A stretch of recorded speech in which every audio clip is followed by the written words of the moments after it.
ত্রয়োদশ জাতীয় সংসদের প্রথম অধিবেশনে উত্থাপন করা হলো অন্তর্বর্তী সরকারের সময় জারি করা ১৩৩টি অধ্যাদেশ।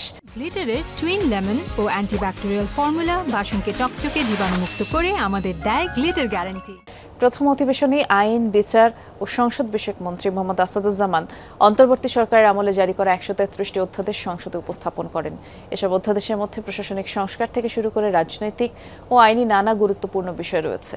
অধ্যাদেশগুলোর মধ্যে বাংলাদেশ ব্যাংক অ্যামেন্ডমেন্ট অর্ডিন্যান্স, জেলা পরিষদ, উপজেলা পরিষদ, সিটি কর্পোরেশন, পৌরসভা আইন সংশোধন সংক্রান্ত অধ্যাদেশও প্রথম দিকের তালিকায় আছে।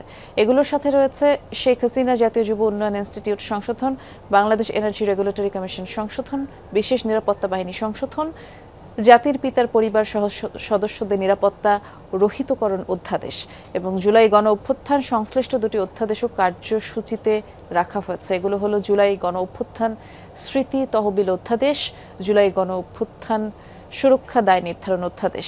সরকারি সূত্রে জানা গেছে সব অধ্যাদেশ সরাসরি পাস বা বাতিল না করে সংসদের একটি বিশেষ কমিটির কাছে পাঠানো হতে পারে, আর সেখানে যাচাই বাছাই শেষে প্রয়োজন অনুযায়ী সংশোধন, অনুমোদন বা বাতিলের সুপারিশ করা হবে।